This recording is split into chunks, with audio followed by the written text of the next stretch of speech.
प्यारे बच्चों नमस्कार। Very good morning. मैथ की क्लास में आपका बहुत बहुत स्वागत है।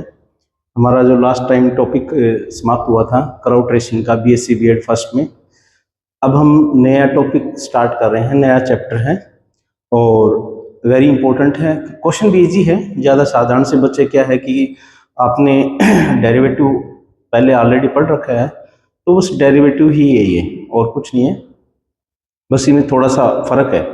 वहां पर हम एक चर का फलन का डेरिवेटिव करते थे, यहाँ पर दो या दो से अधिक चरों का फलन का डेरिवेटिव हम सीखेंगे।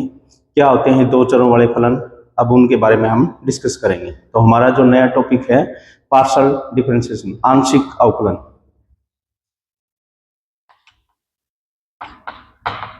पार्शियल डिफरेंशिएशन,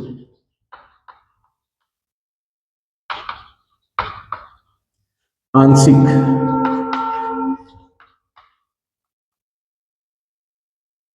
अवकलन, ये हमारा टॉपिक रहेगा अभी।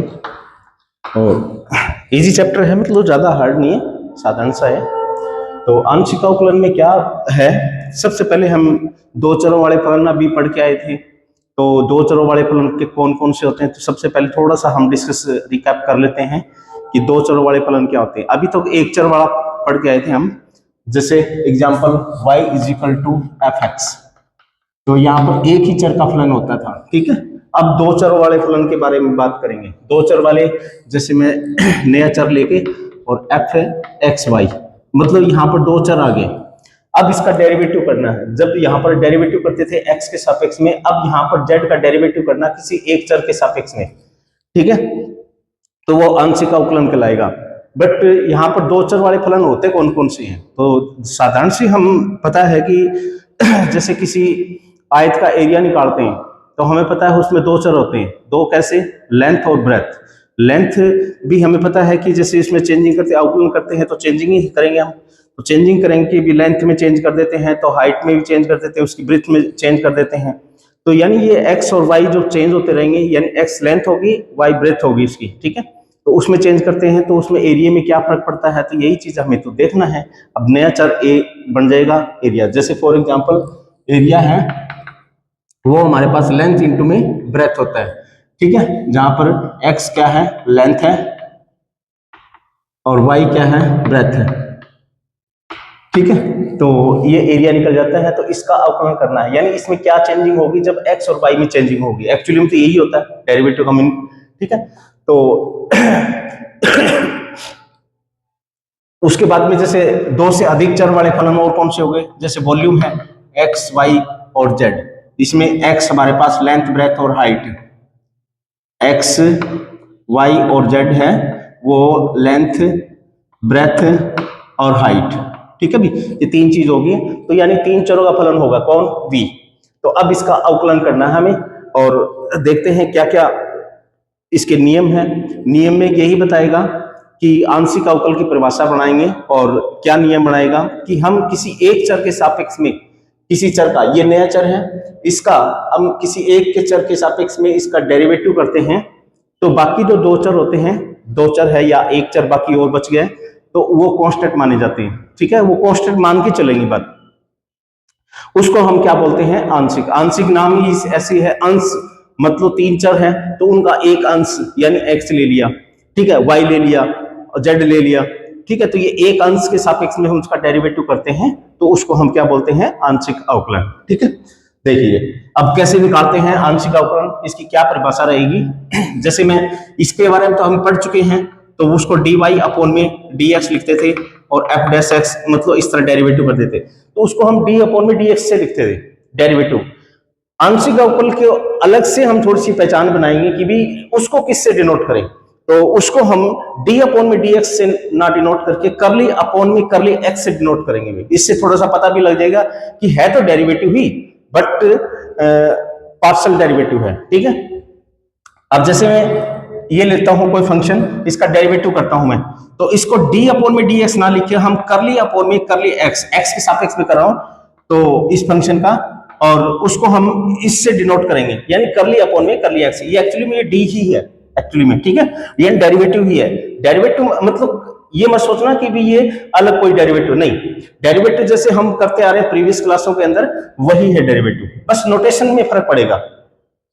ठीक है, जेड का किया है मैंने, कर्ली जेड अपॉन में कर्ली एक्स, और इसका डेरिवेटिव कैसे निकालेंगे, और इसको इस तरह भी लिख सकते हैं कर्ली एफ। ठीक है, इसका मान लो कि भी जेड का वाई के सापेक्ष में कर रहे हैं तो कर्ली जेड अपॉन में कर्ली वाई, इसकी नोटेशन क्या रहेगी, एफ वाई। ठीक है, हो सकता है इसका एक्स के सापेक्ष में एक बार और करें तो also curly square x Z और कर्ली एक्स स्क्वायर, तो उसको हम कर्ली एफ एक्स एक्स से डिनोट करेंगे। इसका भी एक बार दो बार डेरिवेटिव वाई के सापेक्ष में, तो कर्ली स्क्वायर जेड और कर्ली वाई स्क्वायर, और इसको भी हम शॉर्ट में इस तरह डिनोट कर देते हैं। अगर 3 बार डेरिवेटिव करेंगे तो उसको हम ट्रिपल एक्स से डिनोट नहीं करेंगे, ट्रिपल वाई से डिनोट नहीं करेंगे, फिर हम साधारण यही नोटेशन रखेंगे। शॉर्ट में हम इनको लिख देते हैं ताकि 2 लाइनें, इससे 2 लाइन कंज्यूम होती है, इसे 1 लाइन में ही हम कवर कर सकते हैं। ठीक है, तो ये तो है नोटेशन इनकी। अब निकालते कैसे हैं वो देखिएगा। अब जैसे z का x के सापेक्ष में कर रहे हैं तो इसका डेरिवेटिव निकालेंगे कैसे, तो जिस प्रकार से इसका डेरिवेटिव कैसे निकालते थे, इसका डेरिवेटिव जो साधारण इसकी डेफिनेशन क्या होती थी, dy अपॉन में dx की, तो हम करते थे फंक्शन के अंदर जो फंक्शन है उसमें थोड़ा सा चेंज, यानी x प्लस में h माइनस में ओरिजिनल फंक्शन fx, और कितना चेंज हुआ था, ये माइनस में चरों का डिफरेंस यानी h, और h tends to very very small. तो ये होती थी डेफिनेशन वहां पर एक चर वाले फलन की। 2 चर वाले फलन की डेफिनेशन क्या रहेगी उसके बारे में हम देखते हैं। तो कहता है कि f किसमें चेंज होगा, x के सापेक्ष में करें तो x प्लस में h या डेल x प्लस में डेल x, y में कोई चेंजिंग नहीं, माइनस में ओरिजिनल फंक्शन यानी f x y, और डिफरेंस कितना होगा जिनके रिस्पेक्ट में हम डेरिवेटिव करे हैं उनका, यानी ये माइनस में ये, तो यानी डेल x, और del x is very very small. तो ये हमारी डेफिनेशन बनेगी। तो इसका मतलब इस डेफिनेशन को देखते हुए हम इसकी डेफिनेशन लिखते हैं, इसकी मैथमेटिकली डेफिनेशन को देखते हुए इसकी लैंग्वेज में परिभाषा क्या लिखेंगे कि किसी फंक्शन का कोई फंक्शन 2 या 2 से अधिक चरों का है तो उसका डेरिवेटिव का मीन क्या होगा, किसी एक चर के सापेक्ष में डेरिवेटिव करें किंतु अदर चर है उनको हम कांस्टेंट माने, तो ऐसे डेरिवेटिव को हम पार्शियल डेरिवेटिव कहते हैं। ठीक है, कोई फंक्शन 2 या 2 से अधिक चर, ठीक है, एक चर वाला होगा तो वो तो डेफिनेशन dy अपॉन में dx साधारण डेरिवेटिव माना जाएगा, किंतु कोई फंक्शन 2 या 2 से अधिक चरों का है तो उसका किसी एक चर के सापेक्ष में डेरिवेटिव करना पार्शियल डेरिवेटिव कहलाता है। इसको ही हम आंशिक अवकल कहते हैं। ठीक है, पार्शियल डेरिवेटिव, और इसको कैपिटल P और D से डिनोट कर देते हैं। ठीक है भाई, अब इसका y के सापेक्ष में करेंगे कर्ली z अपॉन में कर्ली y, तो फंक्शन में x में तो कोई चेंजिंग नहीं होगी क्योंकि उसको तो कांस्टेंट मानेंगे, दोनों ही जगह कांस्टेंट रहेगा, जैसे ये कांस्टेंट रहा है इसी प्रकार x कांस्टेंट रहेगा, y में थोड़ा सा चेंज डेल y, माइनस में ओरिजिनल फंक्शन x y में डेल y में चेंज हुआ है तो डेल y। तो ये डेफिनेशन किसकी रहेगी, y के सापेक्ष में।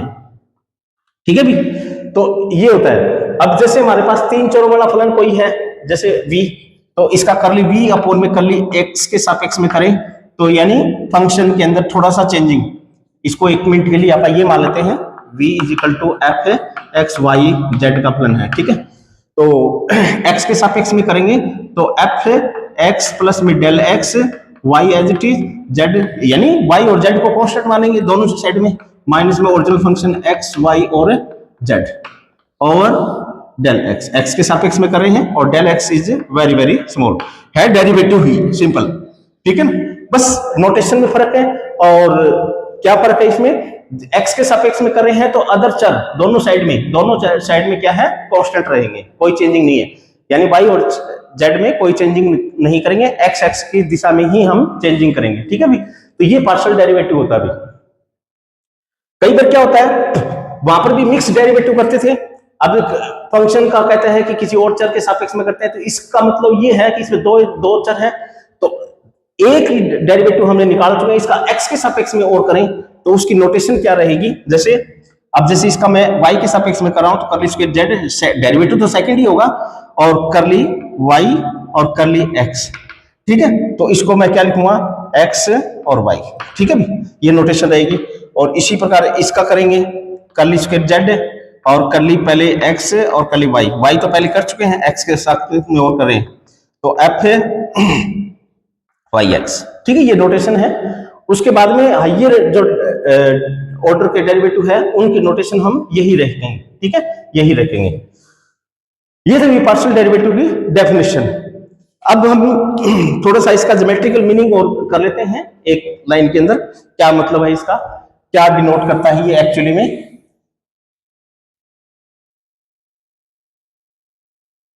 और 2 नंबर का ये आ जाता है भी, what is the meaning of A partial differentiation.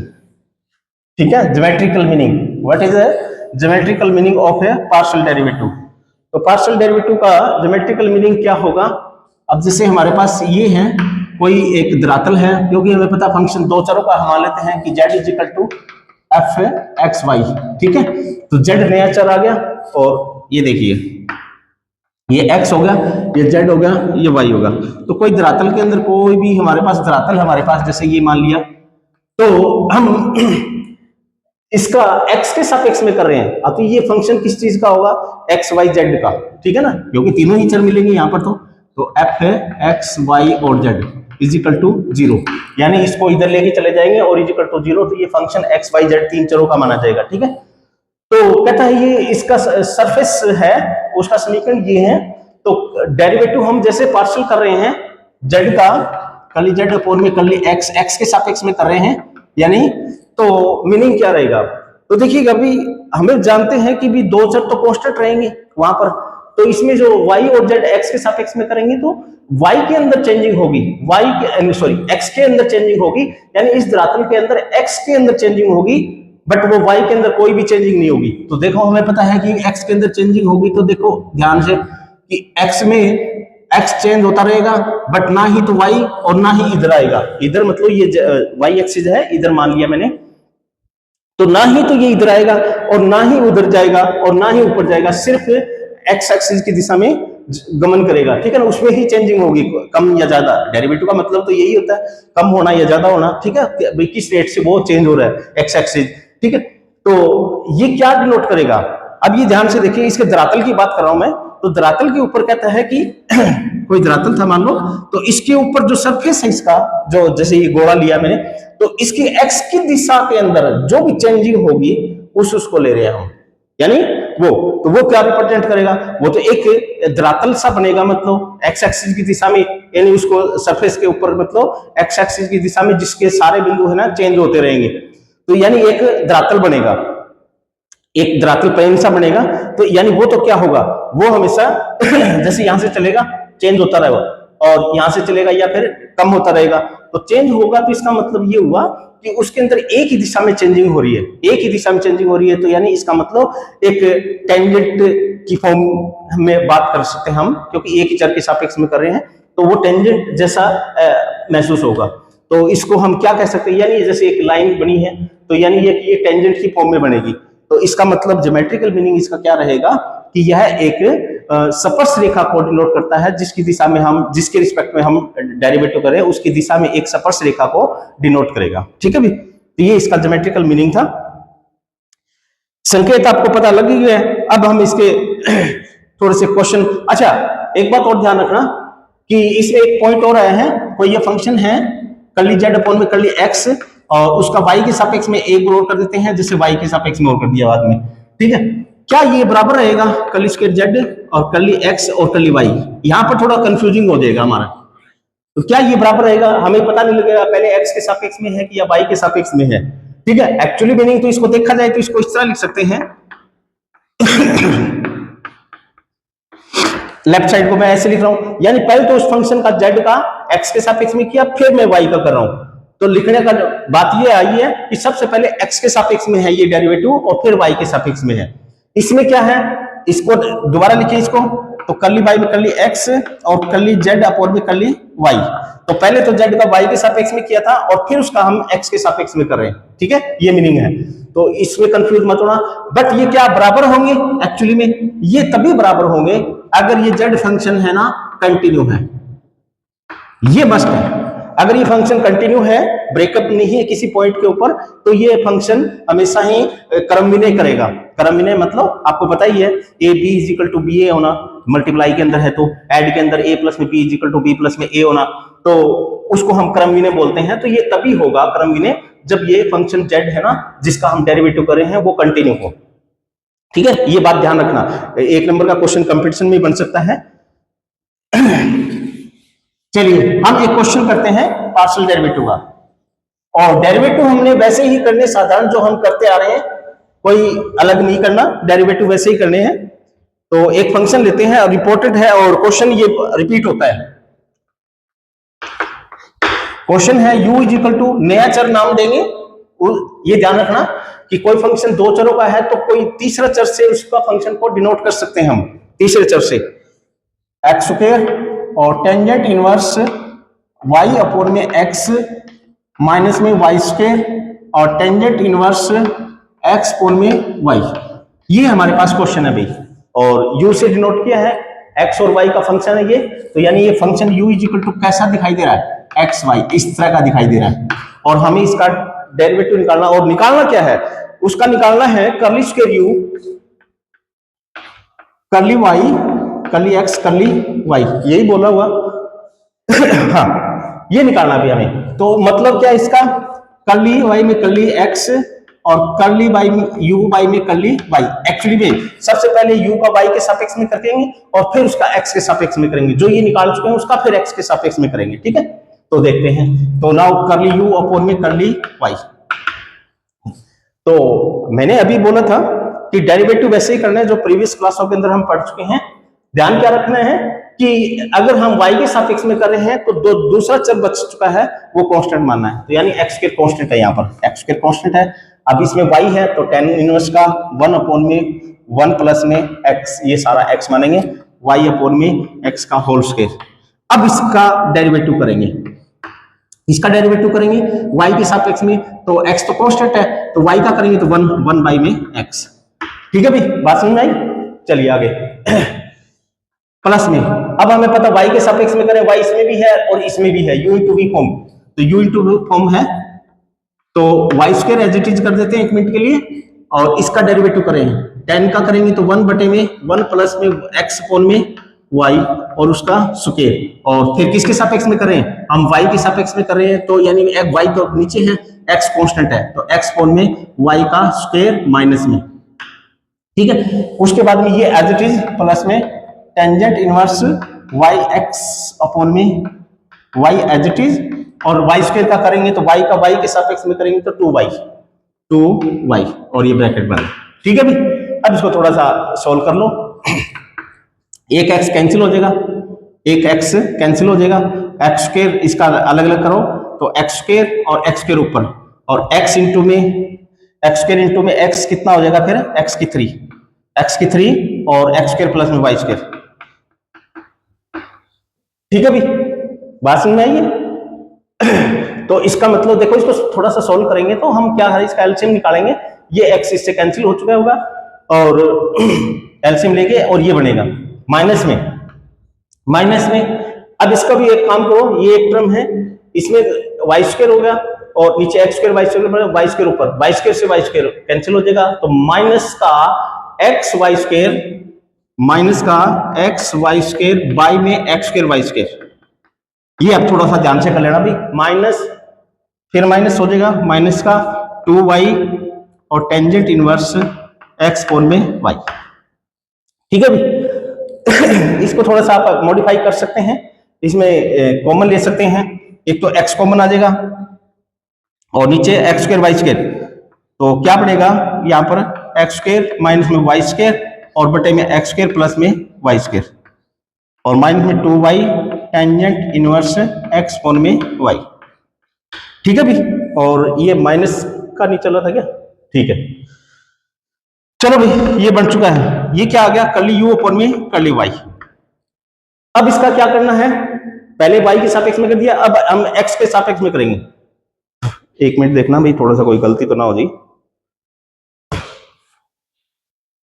थोड़ा सा है मेरे को ऐसा लग रहा है, थोड़ी सी इसमें मिस्टेक है, इसमें मतलब क्या किया हमने, ये एक्स स्क्वायर है एज इट इज हो गया, इसका करेंगे तो 1 बाई में 1 प्लस में वाई स्क्वायर एक्स स्क्वायर हो गया, और इसका डेरिवेटिव करेंगे वाई के सापेक्ष में तो वाई का 1 हो जाएगा 1 बाई एक्स, ये तो ठीक है, करेक्ट है।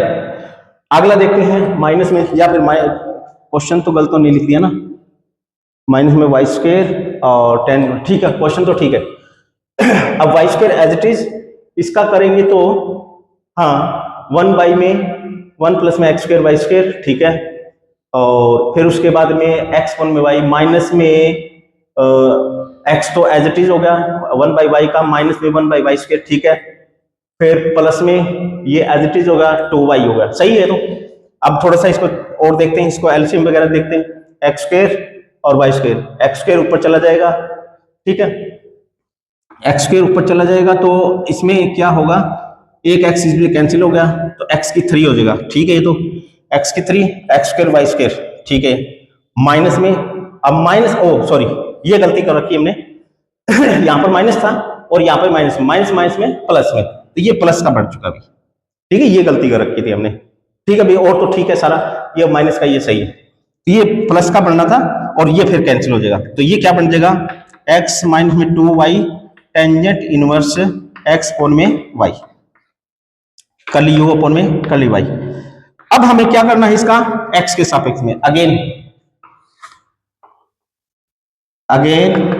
With respect to x partial derivative, तो यानी curly square u curly x curly y, तो x के सापेक्ष में करेंगे तो ये x का 1 हो जाएगा, माइनस में 2y कांस्टेंट रहेगा, 2y कांस्टेंट रहेगा, tan इनवर्स का करेंगे क्योंकि इसमें x है तो tan इनवर्स का 1 बाई में x स्क्वायर प्लस बाई में y स्क्वायर इनटू में इसका x के सापेक्ष में करो तो 1 हो जाएगा 1 बाई y और 1 और ये 1, तो 1 माइनस में 2y और एलसीएम ले लो x स्क्वायर y स्क्वायर ऊपर चला जाएगा, एक y कैंसिल हो गया, और ये माइनस में 2y स्क्वायर, ठीक है, बाई में x स्क्वायर y स्क्वायर, और इसको भी एलसीएम दोबारा ले सकते हैं, x स्क्वायर प्लस में y स्क्वायर माइनस में, ये मैंने 2 बार लिख दिया भाई, मल्टीप्लाई करने के बाद में 2y स्क्वायर ये आएगा,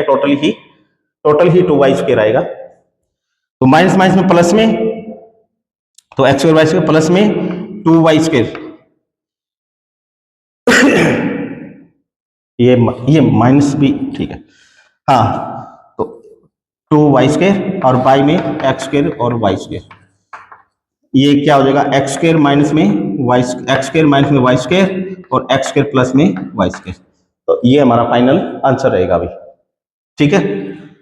तो इस प्रकार से हमने इन क्वेश्चनों को सोल्व करना है भाई, ठीक है। एक क्वेश्चन और देखते हैं, इजी है, मतलब ज्यादा हार्ड नहीं है, बस साधारण डेरिवेटिव ही है, बस थोड़ा ध्यान ये रखना है कि किसी एक चर के सापेक्ष में करते हैं तो दूसरे चरों को कांस्टेंट मानना है, बस इतना ही है फर्क।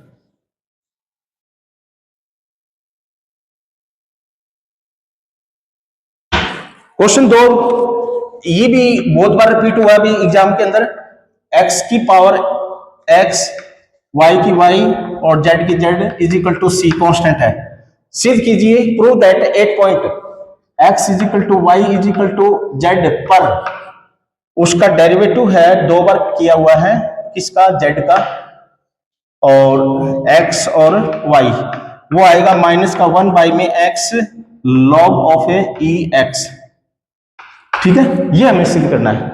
तो देखो भाई यहां पर आपको महसूस हो रहा है इसको c को इधर ले जाएंगे तो ये किसका मानेंगे, बट क्वेश्चन के अंदर जो पूछ रखा है वो देखो क्या है, z का x और y के सापेक्ष में करना है, तो यानी इसका मतलब z एक फंक्शन वेरिएबल है और x और y उसके 2 चर हैं, तो थोड़ा सा ये ध्यान रखना है यहाँ पर, क्योंकि हमने नया नाम नहीं देना कि भी u दे दे, इसके सारे क्वेश्चन का नाम u दे दे, नहीं, क्योंकि z को फंक्शन, z वेरिएबल को हमने फंक्शन मानना है, ठीक है, तो इसको थोड़ा सा ध्यान रखना, यानी इसका किसी भी के सापेक्ष में करेंगे तो हम इसको 0 नहीं करेंगे, ठीक है, ये थोड़ा ध्यान रखना, z के सापेक्ष में करेंगे तो भी हम 0, z के सापेक्ष में तो वैसे करना भी नहीं है z ऑलरेडी एक फंक्शन वेरिएबल है। तो देखो अब हमें इसको करना है तो इसको थोड़ा सा देखो कैसे सोल्व करते हैं, कर्ली बाई में कर्ली x और कर्ली जेड अपॉन में कर्ली वाई, एक्चुअली में ये निकालना हमें और वो ये सिद्ध करना है। तो कर्ली जेड अपॉन में कर्ली वाई निकालना पड़ेगा हमें, कर्ली जेड अपॉन में कर्ली वाई फाइंड आउट करना है। तो this means curly Z upon में कर्ली वाई फाइंड आउट करेंगे। तो इस ये तो फंक्शन हमें पता है, वैसे ही कॉम्प्लिकेटेड सा है, चर की घात चर है, वेरिएबल की पावर वेरिएबल है, तो हम थोड़ा सा सिंपल कर लेते हैं लॉग वगैरह लेके इसको, ताकि ये टर्म बाई टर्म के अंदर सिंपल हो जाए, पावरों में भी खत्म हो जाए। तो taking log both side 1, taking log both side, तो लॉग लेंगे, ये एक ही रकम है, log x x y y z की power z is equal to log of a c. ये खोलेंगे तो log a into b into में सी, तो log a प्लस में b प्लस में c, तो ये बनेगा x log of x, y log of y और z log of z is equal to log of c। अब करो भी y के सापेक्ष में, y के सापेक्ष में करते वक्त ये जीरो, क्योंकि इसमें सारा फंक्शन x का है, तो ये जीरो। y के सापेक्ष में u इंटू v फॉर्म, तो y as it is with respect to y, partial derivative with respect to. अब पार्शल कैसे पता लगा? हमें पता है कि ये फंक्शन 3 चरों का है, बट एक चर को तो फंक्शन वेरिएबल मानना है, तो 2 चरों का रह गया x और y का, ठीक है।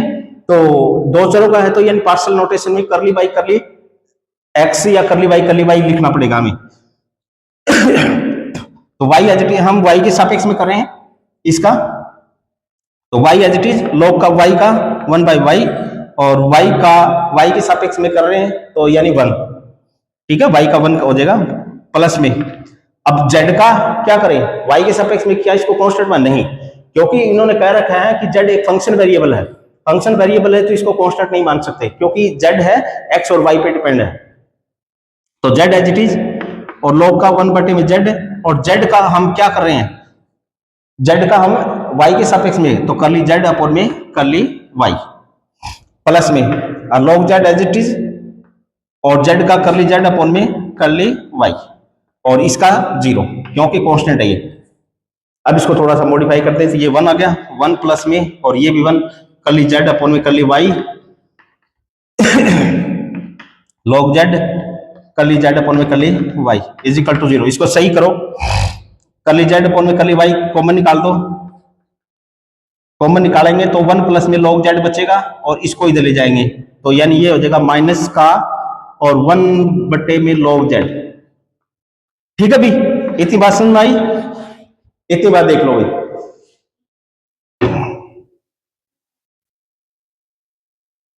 कोई गड़बड़ करी है हमने क्या?